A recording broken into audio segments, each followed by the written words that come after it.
자, 오늘 로마서 이제 마지막 설교가 되겠습니다. 로마서의 마지막 부분을 우리가 같이 읽었습니다. 사도 바울은 로마 교회에 편지를 하면서 맨 마지막 부분에 앞으로 로마 교회에 닥칠 어려운 위기에 대한 경고를 하고 있습니다. 그것은 교회 안에 아주 악한 분열이 일어나게 될 것이라, 교회를 의도적으로 분열시키는 그런 영적인 분열과 미혹이 일어나게 될 것이라는 것에 대한 경고입니다. 17절에 보면 여러분이 배운 교훈을 거슬러서 분열을 일으키며 올무를 놓는 사람들을 경계하고 멀리 하십시오. 도대체 교회에 이런 문제를 일으킬 사람이 누가 있습니까? 18절에 보면 겉으로는 예수 그리스도를 섬긴다고 하지만 실제로는 자기 배를 섬기는 사람이라고 표현을 했습니다. 이 자기 배를 섬긴다는 말은 주인이 자기 자신이라는 겁니다. 그래서 예수님을 믿기는 믿지만 끊임없이 나 하는 사람, 이런 사람들이 교회에 문제를 일으키게 되는 것이라는 거죠. 이런 사람들이 주로 또 말은 잘해요. 정말 말은 잘합니다. 그래서 사도 바울도 말하기를 그럴듯한 말과 아첨하는 말을 한다고 그랬습니다. 그래서 순진한 사람들은 그냥 넘어가기 딱 좋습니다. 겉으로는 예수님을 잘 섬기는 것처럼도 보이지요. 말도 잘하지요. 그러니까 순진한 사람들이 넘어간다는 거예요. 여기 순진한 사람이라는 뜻은 은혜 받은 새 가족을 생각하면 정확한 이해가 될 겁니다. 은혜 받은 새 가족은 모든 게 기쁩니다. 교회 오는 것도 기쁘고 무슨 말씀이든지 순종하고 싶은 준비가 되어 있는 사람입니다. 여러분 중에도 은혜 받은 새 가족이 있으시다면 아마 틀림없이 그러실 거예요. 초대교회 당시 때는 다 그런 분위기였습니다. 그래서 초대교회는 순종으로 칭찬을 받은 교회였어요. 지금 19절에서 사도 바울이 그렇게 칭찬합니다. 여러분의 순종은 모든 사람에게 소문이 났습니다. 나는 여러분의 일로 기뻐합니다. 그런데 순종과 어리석은 미혹에 속아 넘어가는 것은 전혀 다른 문제입니다. 우리가 하나님의 말씀과 뜻에는 반드시 순종해야 하지만 어리석은 미혹은 분별해야 합니다. 속아 넘어가서는 안 된단 말이죠. 그래서 사도 바울이 나는 여러분이 선한 일에는 슬기롭고 악한 일에는 순진하기를 바랍니다. 그렇게 권한 겁니다. 여러분들이 이제 모든 교훈을 다 아무 생각 없이 받아들이지 말고 정말 이것이 복음인가, 정말 이것이 하나님의 말씀인가, 이런 기준으로 받으셔야 됩니다. 왜냐하면 사탄이 이미 작정하고 교회를 흔들기로, 그리고 이미 구원받았다고 하는 교인들조차도 사탄이 미혹에서 넘어뜨리기로 작정을 하고 우리 주위를 우는 사자처럼 돌아다니고 있기 때문입니다. 20절에 사도 바울이 이렇게 교회를 회방하는 배후가 사탄이라고 지적하고 있습니다. 평화의 하나님께서 그 사탄을 쳐 부수셔서 여러분의 발밑에 짓밟히게 하실 것입니다. 이미 2000년 교회 역사 동안 교회를 흔들려는 사탄의 역사는 우리가 이미 다 잘 압니다. 지금도 사탄은 교회를 흔들고 성도들의 영혼을 뺏어가려고 무섭게 역사하고 있습니다. 지금 대표적인 세력들이 신천지 교회라고 하는 것이죠. 여러분들이 절대로 신앙적으로 방심하면 안 됩니다. 아무 교훈이나 따라가거나 아무 데나 가서 성경 공부하거나 하셔도 안 됩니다. 항상 분별해야 합니다. 여러분이 담당해 주시는 목사님께, 또 전도사님에게, 또 장로님에게 의논해야 합니다. 그러나 두려워하는 마음으로는 하지 마시기 바랍니다. 사도 바울도 앞으로 교회에 무서운 영적인 미혹이 닥쳐오겠지만 두려워하지는 말라고 로마 교회에 말합니다. 25절 말씀에 하나님께서는 내가 전하는 복음 곧 예수 그리스도에 관한 선포로 여러분을 능히 튼튼히 세워주십니다. 하나님은 마귀의 괴계에 속절없이 당하시는 분이 아니십니다. 하나님은 우리가 능히 마귀의 괴계를 이길 수 있도록 우리를 튼튼히 세워주시는 분이심을 믿으시기를 바랍니다. 이 말은 20절 말씀을 다시 반복하는 겁니다. 평화의 하나님께서 곧 사탄을 쳐 부수셔서 여러분의 발 밑에 짓밟히게 하실 것입니다. 우리 주 예수의 은혜가 여러분과 함께 있기를 빕니다. 아멘입니다. 우리가 할 일은 정확한 복음을 알고 예수를 믿는 겁니다. 마귀의 역사가 있겠고 지금까지 있었고 지금도 있지만 우리가 얼마든지 이길 수 있습니다. 정확한 복음을 아는 것입니다. 그래서 사도 바울이 로마서를 쓴 겁니다. 사도 바울은 내가 전하는 복음, 곧 예수 그리스도에 관한 선포라고 25절에서 말씀했는데, 사도 바울이 내가 전하는 복음이라고 했던 이 구절을 주목하셔야 됩니다. 들은 복음이 아닙니다. 여러분들이 복음을 듣고 계시죠? 네. 그것도 중요한 일이에요. 그러나 아직까지 내가 복음을 듣는 입장에 있을 때는 정확한 복음을 알고 있다고 말할 수 없어요. 내가 정확한 복음을 알고 있는지 어떤지는 내가 전하는 복음이 될 때야 비로소 내가 정확한 복음을 알고 있구나 하고 확인하는 거예요. 내가 전하는 복음. 여러분도 이제는 복음을 내가 전하는 복음이라고 그렇게 말할 수 있게 되기를 축복합니다. 사도 바울이 전하는 복음은 어떤 복음이었습니까?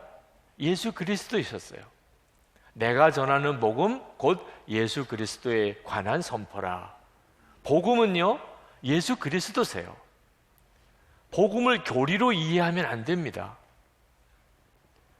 교리는 절대로 우리를 지켜주지 못해요. 여러분, 예수 믿으면 죄에 안 짓게 되는 줄 아십니까? 성경에 분명히 그렇게 말씀했습니다. 예수를 믿으면 죄를 안 짓게 된다는. 그런데 실제로 우리 경험은 그렇지 못합니다. 예수를 믿어도 여전히 죄 짓고 삽니다. 왜 이렇지요?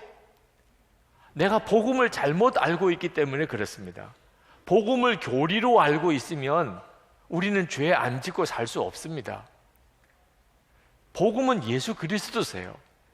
예수 그리스도를 내가 정말 알면 그러면 예수님께서 나로 하여금 죄 안 짓고 살게 해주십니다. 예수님은 우리의 죄를 위하여 십자가에 죽으신 분입니다. 로마서 5장 8절에 사도 바울이 이미 말씀하셨습니다. 그러나 우리가 아직 죄인이었을 때 그리스도께서 우리를 위하여 죽으셨습니다. 이리하여 하나님께서는 우리들에 대한 자기의 사랑을 실증하셨습니다. 정말 놀라운 복음이죠. 예수님이 우리를 위해서 죽으셨어요. 그런데 이것이 교리인 경우에는 이 놀라운 복음이 나를 죄 짓는 데서 지키지 못합니다. 근데 그 예수님이 나와 함께 계시는, 나를 위해 죽으신 그 예수님이 나와 함께 계시는 눈이 열린 사람에게는 죄가 그를 더 이상 사로잡지 못합니다. 그래서 요한일서 5장 18절에 이렇게 말합니다.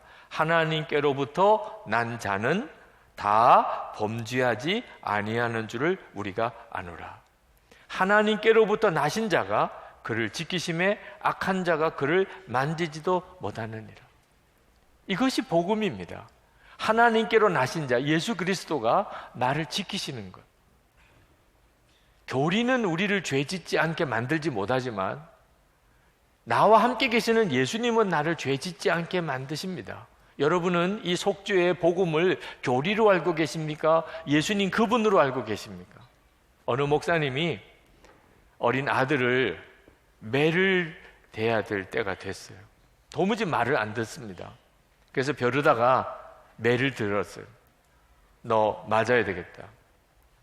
종아리 걷어. 아이는 사색이 되고 맞는 것이 너무나 무서워서 떱니다. 매는 돼야 되겠는데 차마 때릴 수가 없습니다. 그래서 목사님이 매를 들었다가 당신의 다리를 쳤어요. 이 아들이 충격을 받았습니다. 내가 맞아야 되는데, 내가 잘못했는데 아빠 다리를 때린 것. 아이가 뭔가 충격을 받고 변화가 일어나는 것 같았습니다. 감동하고 회개하고 잘못했다고 진심으로 고백하는 것 같았습니다. 근데 며칠 뒤에 아이가 또 잘못했습니다. 엄마가 그 아이를 데리고 방에 들어갔습니다. 아주 혼을 내려고 작정을 한 것 같았어요. 근데 아이가 큰 소리로 아빠를 부르는 겁니다. 그래서 목사님이 방문을 열고 들어가 보니까 엄마가 때리려고 회초리를 들고 있는 거예요. 그 아이가 아빠가 들어오는 걸 보고 아빠, 나 대신 맞아줘요. 가르쳐도 일관성 있게 가르쳐야 되잖아요. 그래서 목사님이 그날 아내로부터 생전 처음 맞아봤답니다. 여러분, 참 웃을 이야기이긴 하지만 그게 그대로 우리 모습입니다. 우리는 예수님 때문에 우리의 죄가 사함받았고, 내가 죄를 지었는데 예수님이 십자가에 죽으셨다고 그렇게 믿고 감동하고 그리고 은혜를 받았습니다. 죄는 내가 지었는데 예수님이 십자가에 죽으셨습니다. 그런데 어느 순간부터 그게 나에겐 더 이상 감동이 안 됩니다. 또 나는 죄를 짓습니다. 그 죄값은 예수님이 지셨습니다. 이제는 그게 그냥 나에게 익숙해졌습니다. 분명한 복음을 알고 있는 겁니다. 그러나 그 복음이 나를 죄 짓지 않게 만들지 못합니다. 여러분, 이렇게 예수를 믿는 분들이 많습니다. 예수님 때 내 죄가 사함 받았다고 그렇게 믿으면서도 여전히 죄의 종로로 타는 거죠. 사도 바울이 전한 복음은 그저 우리가 속죄 받았다, 용서 받았다는 복음이 아닙니다.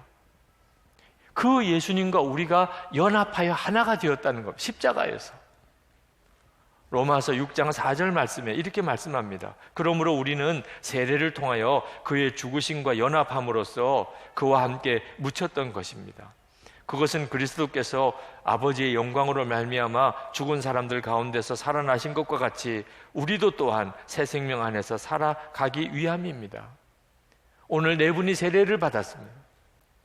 그 세례를 받았다는 의미는 예수님과 하나가 되었다는 겁니다.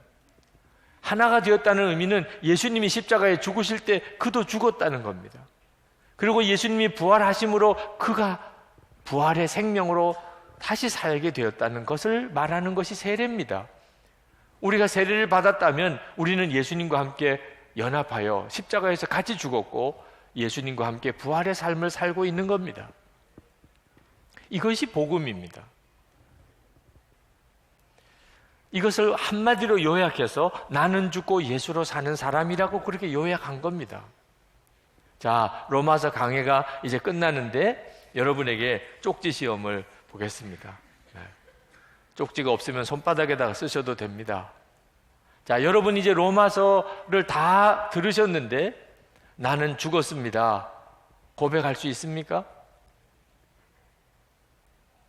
그 고백을 못 하시는 분들이 있습니다. 어떤 분이 말합니다. 목사님, 저는 아직 안 죽었나 봐요. 제가 완전히 죽도록 제가 노력하겠습니다. 그때가 오겠지요. 여러분, 이분은 십자가 복음을 모르는 게 아닙니다. 나는 죽고 예수로 사는 복음을 아니까 이런 말을 하는 거죠. 그런데 이분이 아는 십자가의 복음은 그분의 복음은 아닙니다. 예수를 믿으면 그는 예수님과 함께 죽고 예수님으로 산다고 말은 들었습니다. 그렇지만 내가 죽었다는 고백을 못하는 겁니다. 여러분이 아무개 아들이고 딸입니까? 이렇게 누가 물으면 여러분 뭐라고 대답합니까? 만약에 여러분이 아버지의 아들과 딸답게 살지 못했다고 그래서 잘 모르겠습니다. 저는 아닌가 봅니다. 이렇게 대답할 분은 없을 거예요. 여러분 대한민국 국민입니까? 이렇게 물었을 때 내가 대한민국 국민답게 제대로 살지 못했다고 그래서 잘 모르겠습니다. 전 아닌가 봐요. 이런 말하는 분은 없을 거예요. 그런데 여러분 누구 아들이냐 딸이냐 대한민국 국민이냐 비교가 안 되게 중요한 여러분이 하나님의 자녀입니까? 라는 것을 묻는 겁니다. 여러분은 예수님의 생명으로 살고 있는 사람입니까? 그걸 묻는 거예요. 당신은 죽었습니까? 그런데 나는 잘 모르겠습니다. 나는 안 죽었나 봐요. 이렇게 대답을 해서야 어떻게 예수님을 믿는 사람이라고 할 수 있겠습니까?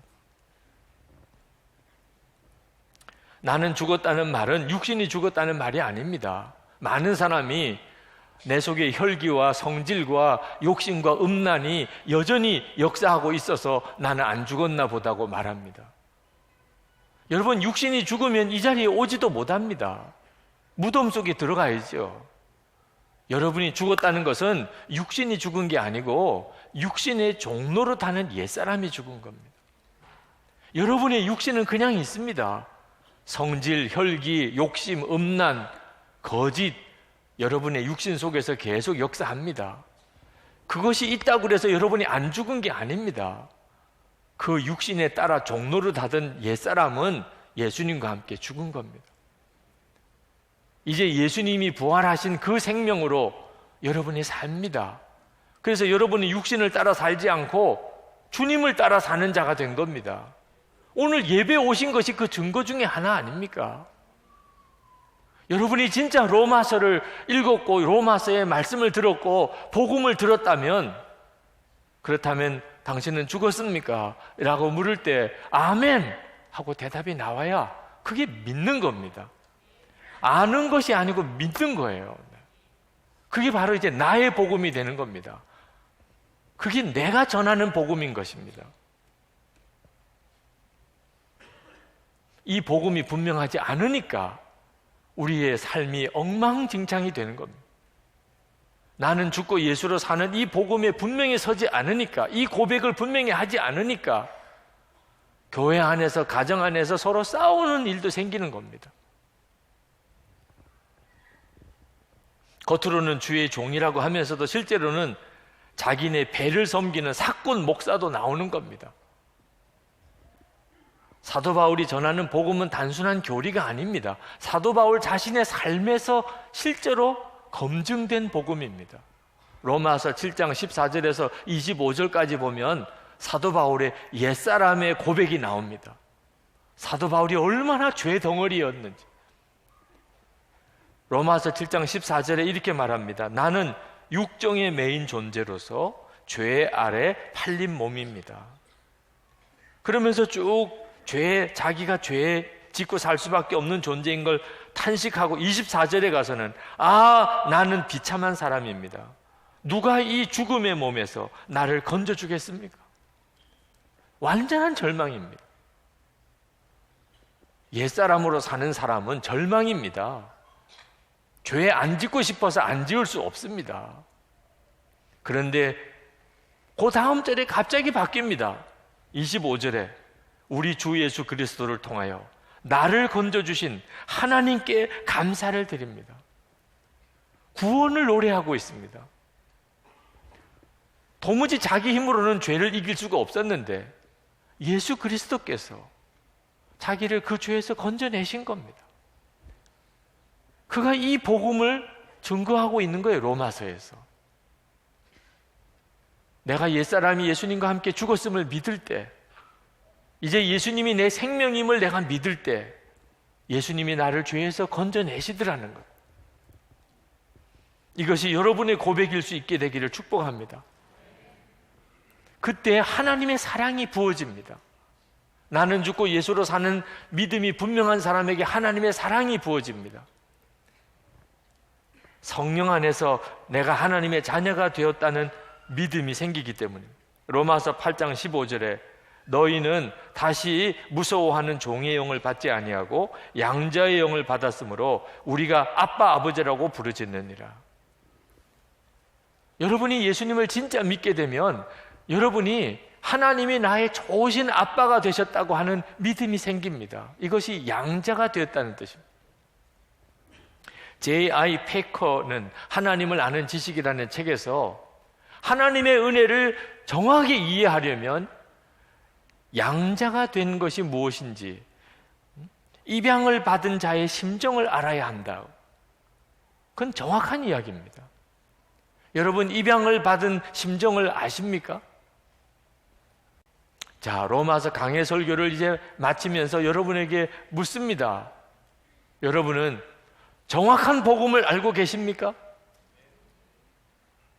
그 복음이 여러분의 복음입니까?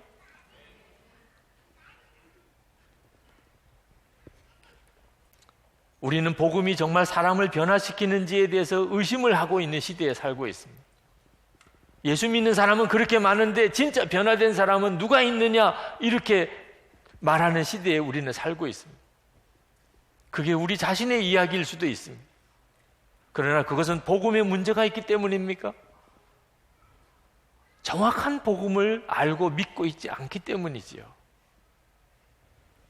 그러므로 우리는 내가 지금 정확한 복음을 믿고 있는지를 계속 점검해야 됩니다. 인천공항에서 일본을 향하여 이륙한 비행기의 조종사가 항로를 보니까 항로에서 조금 벗어났어요. 이 조종사가 이렇게 조금 벗어난 거야, 뭐 무슨 큰일이겠어? 그리고 계속 조종을 해가면 어느 순간에 일본 상공에 있는 게 아니고 필리핀 상공에 가 있게 되는 겁니다. 여러분이 정확한 복음으로 살고 있지 않다는 것에 대해서 절대로 간단히 생각하면 안 됩니다. 완전히 다른 삶을 살게 돼요. 나는 정확한 복음으로 살고 있는가? 우리는 잘해보자고 싸울 때가 있습니다. 가정에서도 교회에서도. 여러분, 잘해보자는 건 좋은 것 같은데 싸운다면 벌써 복음이 아닙니다. 나는 죽고 예수로 사는 그 사람이, 하나님에게 입양된 이 엄청난 사랑을 받고 사는 사람이 어떻게 그럴 수가 있어요? 하나님의 은혜가 감격이 되어서 잘 사는 것은 좋은 거죠. 그러나 잘 살아보자고 싸우고, 잘 살아보자고 서로 판단하고, 잘해보자고 서로 비난하고, 그럼 벌써 난 복음에서 어딘가 벗어나 있는 겁니다. 다시 복음으로 돌아와야 돼요. 항상 이렇게 해야 됩니다. 정확한 복음이 무엇인지 알고 그것이 내가 전하는 복음이 되었는지, 그때 우리는 놀라운 경험을 하게 돼요. 복음은 우리의 삶을 바꿉니다. 교회 공동체를 천국의 공동체로 만듭니다. 로마서 마지막 절 25절 26절, 그는 오랜 세월 동안 여기 그는 예수 그리스도입니다. 그는 오랜 세월 동안 감추어 두었던 비밀을 계시해 주셨습니다. 그 비밀이 지금은 예언자들의 글로 환히 공개되고 영원하신 하나님의 명을 따라 모든 이방인들에게 알려져서 그들이 믿고 순종하게 되었습니다. 여러분, 주 예수님을 진짜 믿으면 이제는 더 이상 염려 걱정하고 살 이유가 없습니다. 예수님이 나와 함께 계시니까. 더 이상 싸우고 갈라질 이유가 없습니다. 모든 사람을 사랑하고만 살 뿐입니다. 하나님을 사랑하고 모든 사람을 사랑하고 사는 겁니다. 그리고 그 삶 속에 우리 주님의 열매가 풍성하게 맺어집니다. 이것이 우리에게 주어진 복음입니다. 로마서 강해를 들으신 여러분들의 삶이 나는 죽고 예수로 살며 하나님의 말할 수 없는 아버지의 사랑 가운데 살며 그것을 나의 복음이라고 담대하게 전할 수 있는 성도들이 되시기를 축원합니다. 우리 기도합시다. 여러분, 주님, 제가 복음으로 이제부터 살기를 원합니다. 나는 죽고 예수로 사는 그 복음으로, 하나님의 말할 수 없는 아버지의 사랑으로 그렇게 제가 살기를 원합니다. 주 예수님, 저를 그렇게 인도해 주옵소서. 저를 그렇게 이끌어 주옵소서. 통성으로 기도하겠습니다. 은혜와 사랑이 충만하신 아버지,